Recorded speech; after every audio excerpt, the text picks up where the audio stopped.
Hello po, this is Nehemi Sayuka and welcome po kayo sa aking YouTube channel. Welcome rin po kayo sa aking Preach from Home program. At sa pagkakataong ito, nandito na po tayo sa chapter 17 ng The Gospel of Jesus Christ according to John. At ang ating pong subject natin ngayon ay the only true God. Tara na po at ating pong panoorin.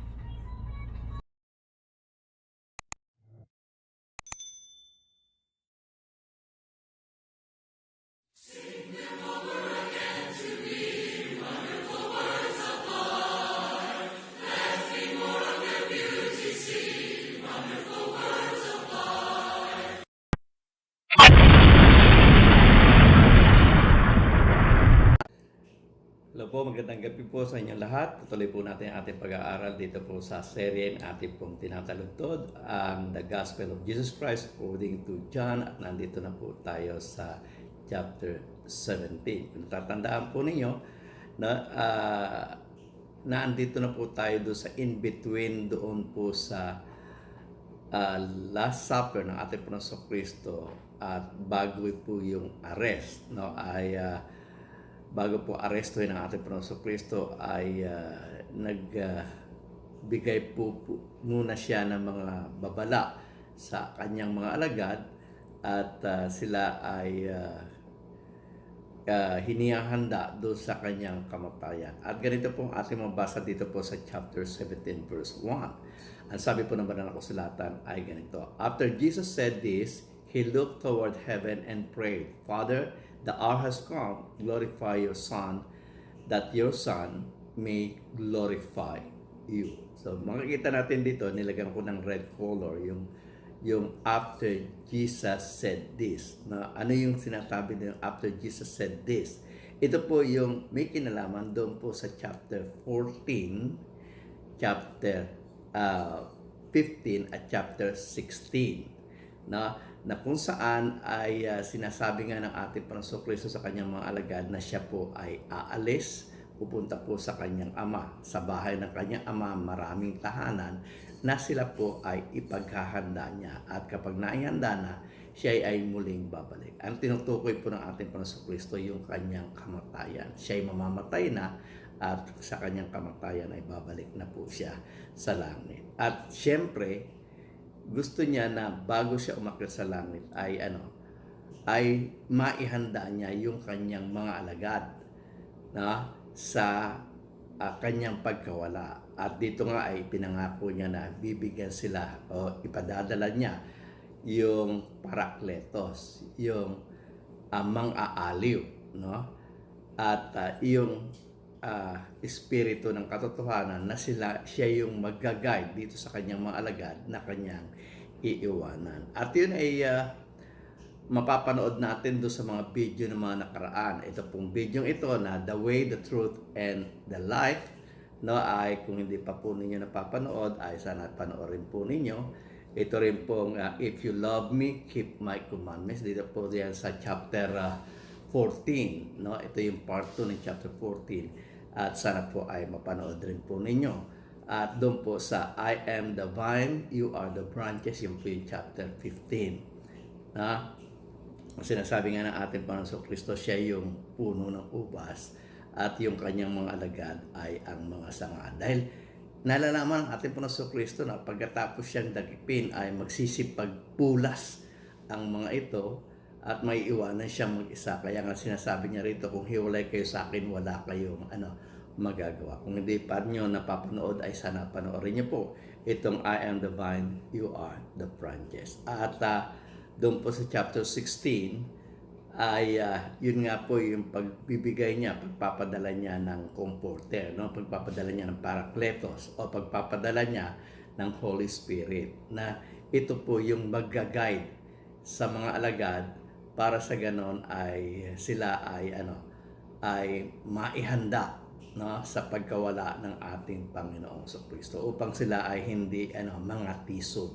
Kaya nga sinasabi niya rito pag alis ko ipipersecute kayo at pinauna ko nang sasabihin sa inyo ito para sa ganon ay huwag kayong magtisod. Pero huwag kayong mag-alala, ipadadala ko sa inyo ang parakletos, ang Spirit of Truth, na kung saan siya yung magbibigay sa inyo, no? Siya yung magtatanggol sa inyo, siya yung magko-comfort sa inyo, siya yung makakatulong ninyo. At sana po ay panoorin niyo po ang video ito. So, muli tayong bumalik doon sa verse 1 ng chapter 17 ng The Gospel of Jesus Christ according to John. At ganito po muli ang ating mababasa.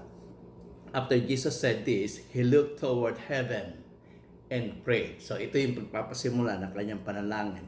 Pero hindi po natin tatapusin sa video ito yung panalangin. Hahatiin po natin sa part 3. No? Part 1, part 2, part 3. Ito po yung chapter 17. Sapagat dito po sa sa part 1 ay magbibigay tayo ng isang puntos doon sa sinabi ng ating Panginoong Kristo tungkol sa tunay na Diyos. Ang sabi po dito, muli natin babasahin. After Jesus said this, He looked toward heaven and prayed, Father, the hour has come. Glorify your Son, that your Son may glorify you. Sabi ng ating Panginoong Kristo, dumating na yung oras. Luwalatiin mo ang anak at yung anak ay luluwalatiin ka. At sa verse 2, ganito po ating mababasa, For you granted him authority. Pansinin po ninyo, hindi niya sinasabi, for you granted me.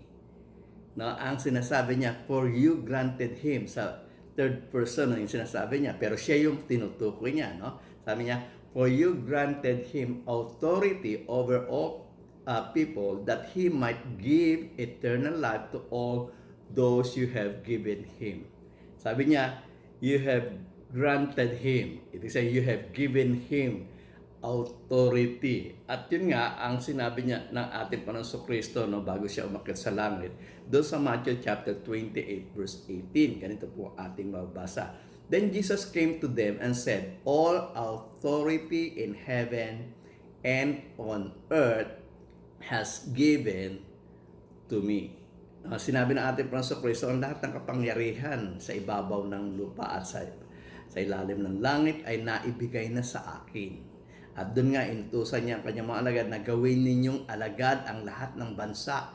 Bautismuhan niyo sila sa pangalan ng Ama, ng Anak, ng Espiritu Santo. At ituro niyo sa kanila ang lahat ng mga bagay na itinuro ko sa inyo. At narito, ako'y sumasa inyong palagi hanggang sa katapusan ng sanlibutan. So, ibinigay na ng Diyos. Hindi pa nga siya napapako sa krus, hindi pa nga siya namamatay, ano? Pero pinauna niya ng sinabi, no? Sa kanyang mga alagad dito sa John chapter 17 verse 2 na ibinigay na sa kanya yung authority. At matapos siyang mamatay, ilibing at mabuhay, at bago nga siya pumunta sa langit, sinabi niya to na ang lahat ng kapangalahaan sa langit at sa ibabaw ng lupa ay naibigay na sa akin. Kaya nga inutusan niya ang kanyang mga alagad, yung Great Commission na humayo kayo sa buong sanlibutan na ipangaral ninyo ang Ebanghelyo. Sapagat yung pangangaral nila ng Ebanghelyo ay para mabigyan yung mga sasampalataya sa kanya ng buhay na walang hanggan. Kaya muli natin babasahin ang verse 2, ganito po ating mababasa. For you granted him authority over all people, that he might give eternal life to all those who you have given him. So magbibigay siya ng buhay na walang hanggan. Paano nga niya ibibigay yung buhay na walang hanggan? Ano itong buhay na walang hanggan? Ano ang dapat maintindihan ng tao dito sa buhay na walang hanggan? At yun ay mababasa natin sa verse 3. Ganito po ang ating mababasa. Now this is eternal life. Ito nga yung buhay na walang hanggan. That they know you, the one, the only true God, and Jesus Christ, whom you have sent. So, ito pong talatang ito ay medyo magkakaroon po ng salungatan doon po sa mga una ng sinabi ni Apostol Juan. Pero naniniwala po tayo na na hindi pwedeng magkaroon ng salungatan yung sinasabi o ikinukwento ni Juan dito po sa Gospel of Jesus Christ according to John. No? Hindi pwedeng sumalungat si Juan sa kwento niya. Pero mapapansin po natin, ang sabi dito, the only true God, sa ating pagkakaunawa, ay sa ating pagkakabasa, ang the only true God ay yung yung Ama. Ulitin natin basahin, sabi, now this is eternal life, that they know you, the only true God, and Jesus Christ, whom you have sent. So dito sa ating pagbasa, ang nakikita natin sa ating pagbasa dito sa English version na ating binabasa ay ang tinutukoy ng ating Panginoong Kristo, the only true God, ay ang kanyang Ama. Paano naman siya? Paano naman ang ating Panginoong Jesus? Siya ba ay hindi true God? Samantalang sa pagkukwento ni Juan dito po sa kanyang aklat, sa mga unang talata pa lang ng unang kapitulo ng aklat na ito ay ipinakita na niya, inilatag niya na ang ating Panginoong Jesus ay ay Diyos at kasama ng Diyos. At yun yung mababasa natin doon sa John chapter 1 verse 1 hanggang 3. Ganito po ang ating mababasa. In the beginning was the Word, and the Word was with God, and the Word was God. He was with God in the beginning. Through Him all things were made, and without Him nothing was made that has been made. So dito makikita natin, ipinahayag na ni Juan na itong word, at itong word ay tumutukoy sa ating Panginoong Jesus, Itong word ay ay naroon na ng pasimula. At itong word na ito, itong logos na ito ay ay kasama na ng Diyos, at itong logos na ito ay ay Diyos. At sa verse 3, sinabi niya nga na walang nilikhang iiral kung wala siya. Sa mga tuwid, itong Diyos na ito nakasama ng Diyos, sinabi nga doon sa 14 na nagkatawang tao. Kaya nga nakilala natin na ito nga si Jesus. Sa kanyang pagkakatawang tao, binigay siyang pangalang Jesus. Pero siya yung Word na kasama ng Diyos ng pasimula. So, paano po yung? Ang sabi po doon sa ating binasa na yung makilala ang Ama na iisang Diyos. Samantalang sinasabi nga dito ni Juan na si Jesus ay ay Diyos. At hindi lang si Juan ang nagsabi nito, doon sa pangangaral ni Pablo at sa kanyang sulat doon sa mga taga-Efeso na sinasabi niya gayahin natin si Jesus. Bakit? Anong gagayahan natin kay Jesus? Yung kanyang pagiging humble. Kasi nga ipinakita dito ni Pablo na si Jesus ay ay Diyos pero nagpakababa siya. At ito'y mababasa natin doon sa verse 6. Ganito po ang ating mababasa. Kahit taglay niya ang kalikasan ng Diyos. Sa ibang salin po ay dinidirekta na kahit siya ay Diyos.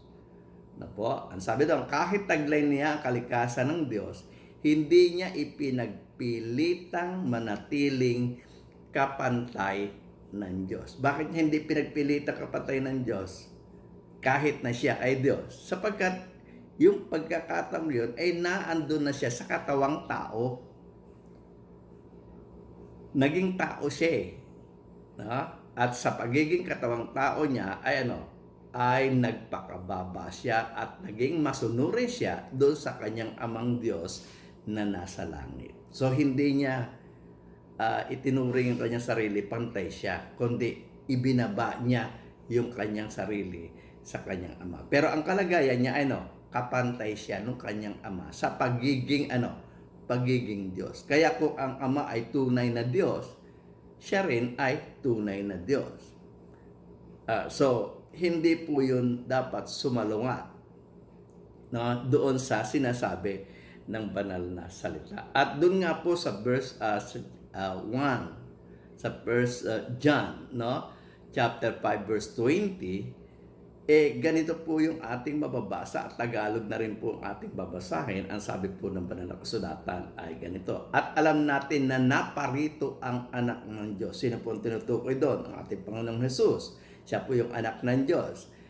No? At sa kay Juan, yun nga ang kanyang pinagsisikapang ipaliwanag sa tao na si Jesus ang Kristo, ang anak ng Diyos. So siya ang anak ng Diyos, siya ang Kristo. Sino to? Si Jesus. Kaya itong anak ng Diyos na ito na tinutukoy dito sa 1 John chapter 5 verse 20 ay ang ating Panginoong Jesus. Ang sabi ron, alam natin na naparito ang anak ng Diyos at binigyan niya tayo ng pagkaunawa upang ating makilala siya na totoo at sa'y nasa kanya na totoo sa kanyang anak na si Jesucristo.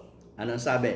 Ito ang tunay na Diyos at buhay na walang hanggan. Sino yung tinutukoy dito na tunay na Diyos at buhay na walang hanggan? Walang iba kundi ang ating Panginoong Jesucristo. So, sa mga tuwid, si Jesus ay tunay na Diyos.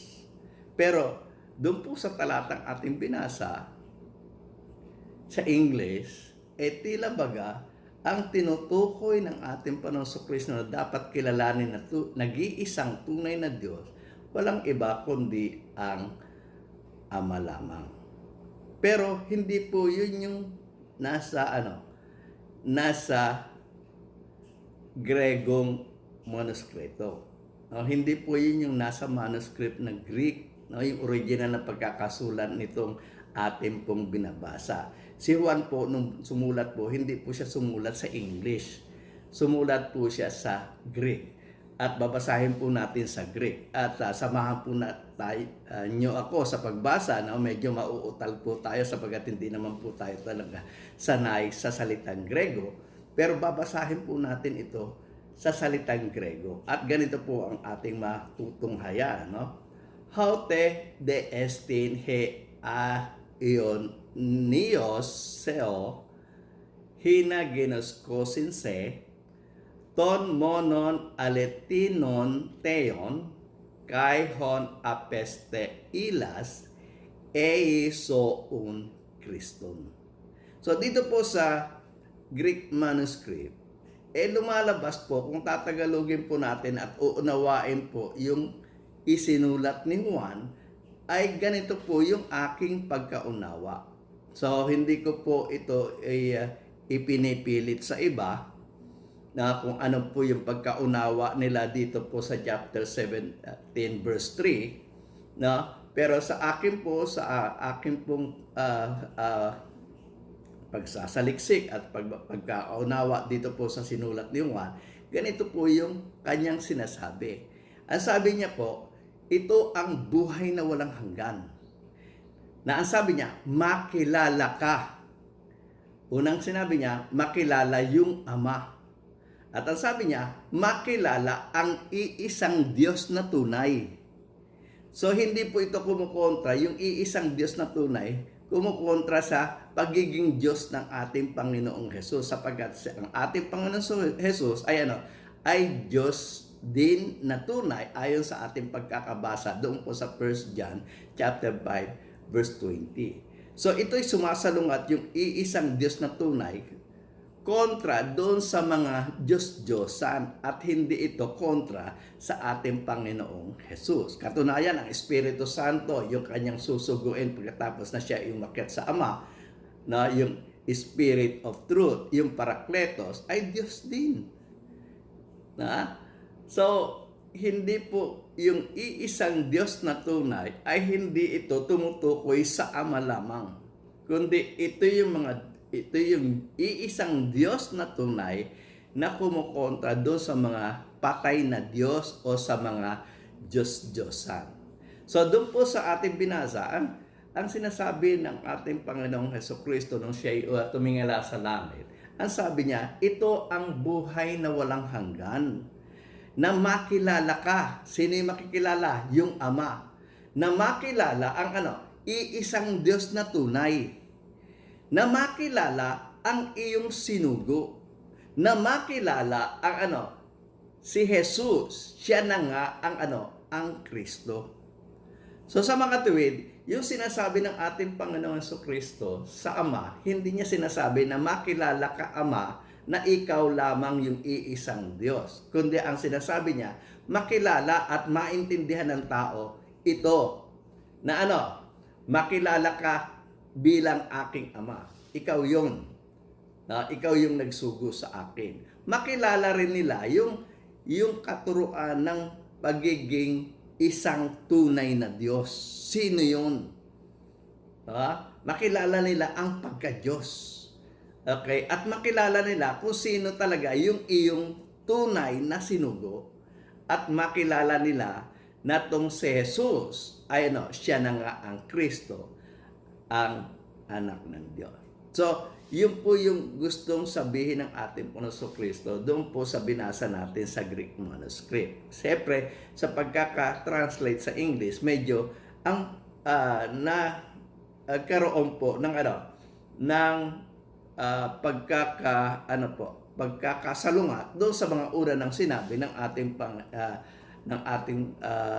magiting na apostol na si Juan, na tila baga sinasabi niya na ikaw lamang yung Ama, ikaw lamang Ama ang dapat nilang makilala na iisang Diyos. Pero hindi po yun ang sinasabi ng ating Panginoon Kristo, kasi sasalungat po yun sa buong libro ni Juan, at sasalungat po yun sa buong pangangaral ng ating Panginoon Kristo. Ipinangaral niya nga na anak siya ng Diyos Kaya nga ang mga Hudyo nagagalit pinapantay mo yung sarili sa Diyos. Talaga naman pantay siya sa Diyos, di ba? At ang mga Hudyo ay pinagbibintangan siya ng blasphemy sapagkat ipinangangaral niya na talagang siya ay Diyos.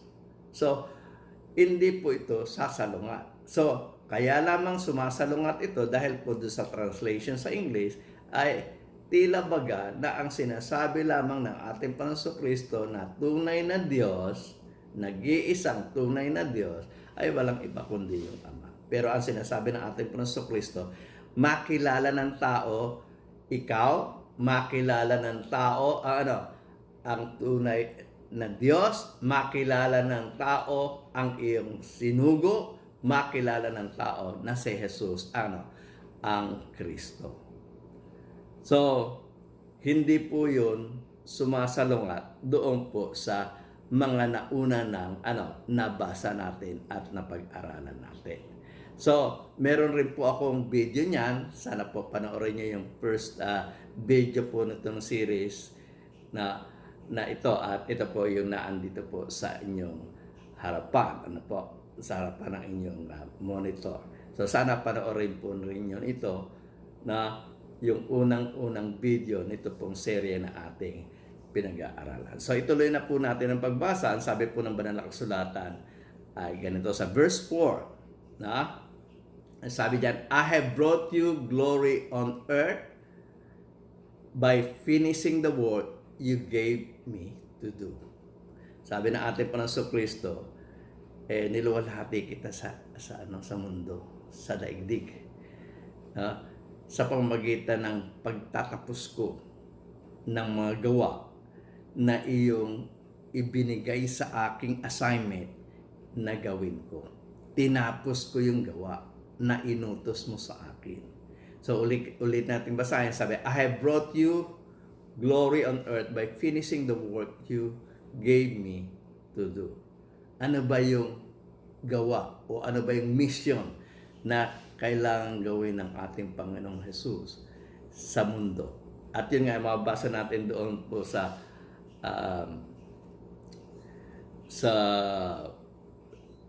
chapter 3, verse 16 ng John. Ganito po ang ating mabasa. For God so loved the world that He gave His one and only Son, that whoever believes in Him shall not perish but have eternal life. Tandaan po natin, magbibigay sila ng eternal life. At yung pagbibigay nila ng eternal life, ang mag-amang ito, ang Diyos at ang kanyang anak, ay magbibigay ng eternal life sa pamamagitan ng pagbibigay ng Diyos ng kanyang anak. Ipagkakaloob ng Diyos na mamatay ang kanyang anak para sa atin upang tayo'y mabigyan niya ng buhay na walang hanggan. Ganon po kalaki, ganon po kadakila ang pag-ibig ng Diyos sa atin na mga tao na narito po sa buong sanlibutan. Gayon na lamang ang pagsinta ng Diyos sa buong sanlibutan na ibinigay niya ang kanyang anak. So yun yung misyon ng kanyang anak. Ibigay niya ang kanyang sarili para sa atin, para sa kabayaran ng ating mga kasalanan. At ito yung pag-ibig. Katunayan, yan rin po yung sinasabi sa 1 John chapter 3 verse 16. Ganito po ang ating mababasa. Now, this is how we know what love is. Dito natin makikilala kung ano ang pag-ibig. Ito yung definition, the right definition of the word love. Sabi, this is how we know what love is. Jesus Christ laid down His life for us, and we ought to lay down our lives for our brothers and sisters. So, nung sabihin ng Diyos na ibigay mo ang iyong buhay sa mundo para mabigyan mo ng buhay na walang hanggan, ginawa po ng ating Panginoong Kristo takos sa kanyang puso na ibinigay niya ang kanyang buhay para sa atin. Kaya nga nung siya'y mapako sa krus, sinabi niya, natapos ko na ang aking gawa. Ang sabi po doon sa John chapter 19 verse 28 to 30, ganito po ang ating mababasa. Later, knowing that everything had now been finished, and so that the scripture would be fulfilled, Jesus said, I am thirsty.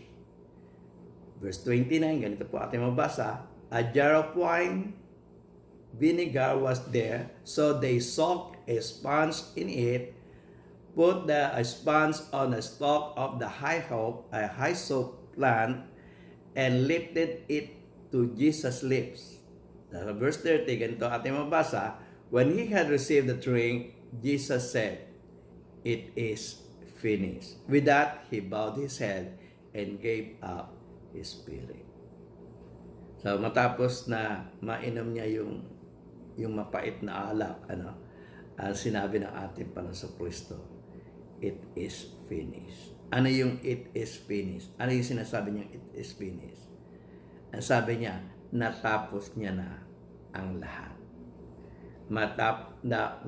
Matutupad na yung lahat na nakasulat sa Old Testament, sa Scripture. At yung lahat ng mga nakasulat sa Old Testament, yun nga yung mga plano ng Diyos na pagbibigay ng buhay na walang hanggan sa buong mundo sa pamamagitan ng pagbibigay, pag-aalay niya ng kanyang anak. At ang kanyang anak ay willing na ibigay ang kanyang buhay para sa atin. So sa verse 5, ganito po ang ating mabasa. And now, Father, glorify me in your presence with the glory I had with you before the world began. So babalik na ating Panginoong Kristo sa Diyos. At ang sabi niya, gusto ko nang bawiin yung kaluwalhatiang nasa akin bago pa, itatag ang sanlibutan. Ano yung kaluwalhatiang nasa kanya? Na siya ay Diyos na kasama ng Diyos sa simula pa. Yun yung mababasa natin doon sa verse 1 ng ating pong banal na kasulatan. Ito pong tinatalutod nating libro, yung chapter 1 verse 1. Ganito po ating muling mababasa. In the beginning was the Word, and the Word was with God, and the Word was God. He was with God in the beginning. Through Him all things were made. Without Him nothing was made that has made. Ito po yung glory na dati niya ng taglay, na ngayon ay muli niya gustong makamit at ibigay ng kanyang Ama sa kanya. Sapagkat natapos niya na ang kanyang misyon sa lupa. Inalay niya na ang kanyang buhay para sa atin upang mapagbayaran ang ating mga kasalanan. Ano ang tagubilin niya matapos niyang gawin yun. Ang sabi niya, ipangaral ang mabuting balita sa lahat ng kinapal. Ang sinumang sumampalataya at mabautismuhan, maliligtas. At kung ikaw ay sumasampalataya na, iniintay ka ng ating Panginoong Kristo na ikaw ay ikaw ay mabautismuhan upang ikaw ay mapasama doon sa kanyang ililigtas, upang ikaw ay mapasama sa bibigyan niya ng buhay na walang hanggan. Muli, maraming salamat po sa inyong pakikinig at sana po ay may natutunan kayo sa maikling panahon ng ating pagsasama-sama sa pag-aaral natin dito po sa serye na ating pinag-aaral, The Gospel of Jesus Christ According to John. At sana po ay magkita-kita tayo muli sa mga susunod na video na akin po i-upload. Maraming salamat po.